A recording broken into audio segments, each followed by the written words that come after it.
My name's Chris Voss. I sing and play guitar and lap steel, harmonica, and various other noises in the record company.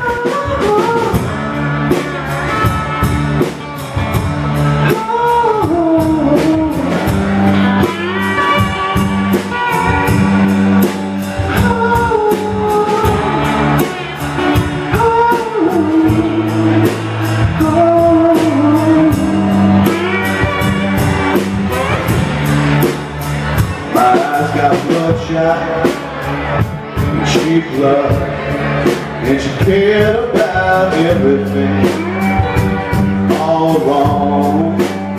She took out the fun and counted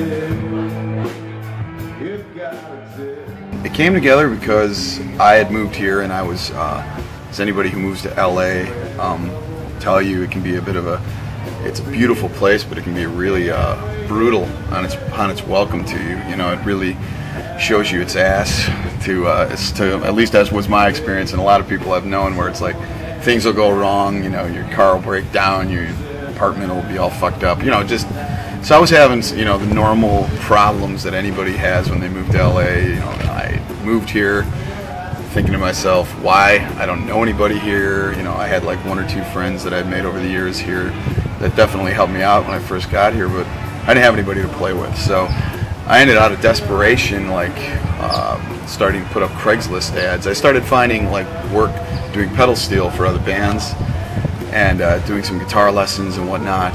And then I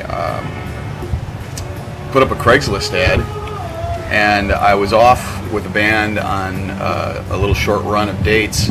And my wife, who is does marketing for a newspaper, I called her and I'm like, my Craigslist ad's about to run out for, you know, trying to get together with people. Could you refresh it? Well, she looked at my ad and she was like, this ad is crap. So she like wrote a like lovingly fraudulent ad, you know, that then caught the eye of our now bass player Alex, who says he'd never answered a Craigslist ad. So he called me thinking I was like some touring musician or something. He's like, hey man, I'm into playing with touring bands. And I'm like, dude, I'm nobody. I don't have a touring band. And so he was like, oh, okay, well, you know, he's not like looking to get into a startup band. We ended up starting to hang out, listening to records. He introduced me to Mark, the drummer. They'd been friends forever, since college. And we would just get together and listen to records and have a few beers, and started noticing all we wanted to listen to. You know, I'd put on Jimmy Reed records and John Lee Hooker records and old Rolling Stones, and started realizing that we had really common tastes, that we all were gravitating towards the same records. So one night we were just listening to some tunes, and one of the guys said, well, you know, we're listening to actually a record called Hooker and Heat, which is John Lee Hooker with canned heat. It's one of the best blues records ever. And I think it was Mark, or it was either Mark or Alex. It wasn't me. It was just like, why don't we just form a band and try and, you know, do that vibe? And I was like, wow, sure.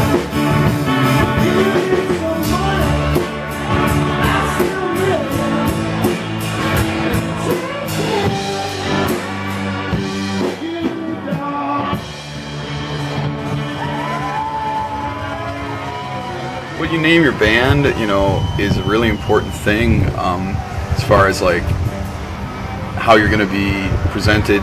You know, is it accurate to, you know, you don't want to name yourself, you know, stone death metal, you know, whatever. You know, you don't still want to name yourself something that doesn't make any sense for who you are. And it's very hard nowadays because there have been so many bands in the past and there's so many bands presently. So coming up with a string of words that hasn't really been used is difficult. So we had these lists, and I was writing lists and lists of band names, and just terrible, horrible, embarrassing band names. And I was really getting anxious because we had been recording. We got together in October of last year. We had been recording. This is probably getting up towards December. We still didn't have a band name, and it was really becoming a problem. You know, and we were like, well, we can't play out until we have a band name. And Alex, bass player Alex, just willed it. He just like was laying in bed one night, and he's just like, the way he describes it, he's like, I'm looking up at the ceiling, I'm like, see the name, see it, and then it just said he saw the record company in his head, and he like went over to his computer and he typed it in, and he noticed that it hadn't been really taken. So nobody was using it. So he called me, he's like, I think I got an idea for a band name, and he says, The Record Company. And I thought about all the ways we came together and all the things that really means, that name, as far as like what it means, what it could mean. And I thought, yeah, that's great. So that's the way we went.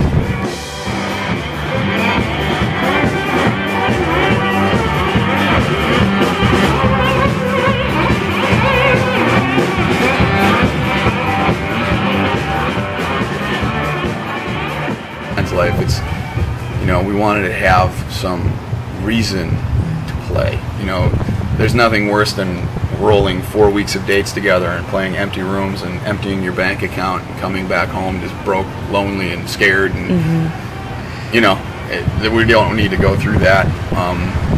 You know, sometimes there's a misconception that that's working hard. I don't agree with that. I think that it's admirable to do that, and I've done it. And the reason I don't think it's working hard is because it's just not working smart. You know, you gotta, for me anyway, I'm not, you know, trying to say anything about somebody else's thoughts, but as far as what I've seen and learned, it's the worst thing you can do is just roll yourself out there, you know, and not have any interest in people coming. You know, just going to a town and thinking people are going to show up is ludicrous. Even if, you know, you can write bloggers and everything, it's just like, get a little traction in your own area. You know, Waylon Jennings used to preach that up and down. He's like, sit somewhere, learn who you are, play your sound, get it together. When people start to feel it, you know, just kind of start to move around a bit with it. So we have an album recorded. We just recorded and released a 45 called Don't Let Me Get Lonely. It's an actual A-B side that we pressed on our own, you know, independently, and we just put that out. We're about to release another single, and then we're going to put out an EP, and then eventually a full length. We have all the material for a full length, but it's just kind of, you know, letting some material out and just slowly letting people hear some stuff, not instead of just putting out 14 songs. I mean, there's so many bands out there and there's so much music. It's just like kind of build a little interest in a few tunes, and then put more material out when there is interest for more tunes, you know. So that's kind of our thoughts on that. So that's kind of where we're in the middle of right now. We're heading towards putting out, you know, a greater number of tunes. They're all recorded though, they're ready to go. We're recording every week, so, because we do all our own recording and mixing and mastering, so all the stuff we all do in-house. So right on. So we can do it when we need to, so when a tune comes we just record it. So